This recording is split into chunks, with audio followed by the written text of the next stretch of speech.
अगर तुम्हारी बहादुरी महाराणा प्रताप जैसी है तो तुम इतिहास के सच्चे योद्धा हो।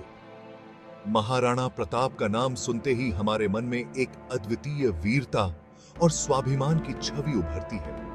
वह एक ऐसे योद्धा थे जिन्होंने अपने जीवन को अपने राज्य और अपने लोगों की रक्षा के लिए समर्पित कर दिया। उनकी कहानी सिर्फ एक योद्धा की नहीं, बल्कि एक ऐसे व्यक्ति की है जिसने अपने सिद्धांतों और मूल्यों के लिए कभी समझौता नहीं किया।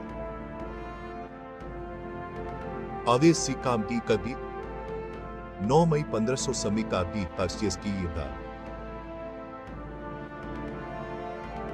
40 को राजस्थान के कुंभलगढ़ में जन्मे महाराणा प्रताप भारतीय इतिहास में अटूट साहस और स्वाभिमान के प्रतीक हैं। कुंभलगढ़ का किला, जहां उनका जन्म हुआ, आज भी उनकी वीरता की गाथा सुनाता है। यह किला न केवल उनकी जन्मस्थली है, बल्कि उनके बचपन के कई महत्वपूर्ण क्षणों का साक्षी भी है। यहाँ की दीवारें और गलियां उनकी बहादुरी और संघर्ष की कहानियों से गूंजती हैं। उनका बचपन राजसी प्रशिक्षण में बीता। युद्ध और हथियारों में महारत हासिल करते हुए उन्होंने तलवारबाजी, घुड़सवारी और अन्य युद्ध कला में निपुणता प्राप्त की। उनके प्रशिक्षण का उद्देश्य सिर्फ शारीरिक शक्ति नहीं, बल्कि मानसिक दृढ़ता और रणनीतिक सोच को भी विकसित करना था। उनके गुरुओं ने उन्हें न केवल एक योद्धा, बल्कि एक सच्चे नेता के रूप में तैयार किया। महाराणा प्रताप सिर्फ एक कुशल योद्धा ही नहीं बने, बल्कि उन्होंने अपने पिता राजा उदय सिंह द्वितीय से मिले स्वतंत्रता और संप्रभुता के सच्चे सार को समझा। उनके पिता ने उन्हें सिखाया कि एक सच्चा राजा वही होता है जो अपने राज्य और अपने लोगों की भलाई के लिए हर संभव प्रयास करता है। महाराणा प्रताप ने अपने पिता के इन उपदेशों को अपने जीवन का मार्गदर्शक बनाया। जब वह गद्दी पर बैठे तो महाराणा प्रताप ने अपने राज्य मेवाड़ को सुरक्षित और समृद्ध बनाने पर ध्यान दिया। उन्होंने अपने राज्य की सुरक्षा के लिए किलों को मजबूत किया और अपने लोगों की भलाई के लिए कई योजनाएं शुरू की। उनके शासनकाल में मेवाड़ ने न केवल सैन्य दृष्टि से, बल्कि आर्थिक और सांस्कृतिक दृष्टि से भी प्रगति की। उनकी प्रगतिशील नीतियों ने किसानों को उठाया और क्षेत्र के विकास को सुनिश्चित किया। उन्होंने कृषि के क्षेत्र में कई सुधार किए, जिससे किसानों की स्थिति में सुधार हुआ। उनके शासनकाल में किसानों को न केवल आर्थिक सहायता मिली, बल्कि उन्हें नई तकनीकों और विधियों से भी परिचित कराया गया। इससे मेवाड़ की कृषि उत्पादन में वृद्धि हुई और राज्य की आर्थिक स्थिति मजबूत हुई। लेकिन उनकी असली परीक्षा मुगल साम्राज्य के विस्तार के साथ सम्राट अकबर के अधीन आई। अकबर ने कई बार महाराणा प्रताप को अपने अधीन करने की कोशिश की, लेकिन महाराणा प्रताप ने हर बार उसे नकार दिया। उन्होंने अपने राज्य की स्वतंत्रता को बनाए रखने के लिए हर संभव प्रयास किया और कभी भी मुगलों के सामने झुकने को तैयार नहीं हुए। झुकने से इनकार करते हुए महाराणा प्रताप ने 18 जून 1576 को अपनी छोटी लेकिन बहादुर सेना को हल्दी घाटी के ऐतिहासिक युद्ध में नेतृत्व किया।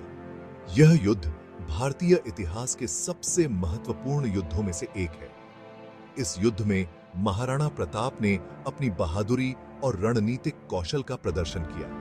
उनकी सेना संख्या में कम थी, लेकिन उनके साहस और दृढ़ता ने उन्हें मुगलों के खिलाफ मजबूती से खड़ा किया। हालांकि संख्या में कम, उनकी बहादुरी उनके वफादार घोड़े चेतक के साथ इस लड़ाई को वीरता की गाथा में बदल दिया। चेतक, महाराणा प्रताप का वफादार घोड़ा, उनकी वीरता का प्रतीक बन गया। इस युद्ध में चेतक ने अपनी जान की परवाह किए बिना महाराणा प्रताप की रक्षा की और उन्हें सुरक्षित स्थान पर पहुंचाया। चेतक की इस वफादारी और बहादुरी की कहानी आज भी लोगों के दिलों में जीवित है। युद्ध के बाद महाराणा प्रताप पहाड़ियों में पीछे हट गए, कभी आत्मसमर्पण नहीं किया।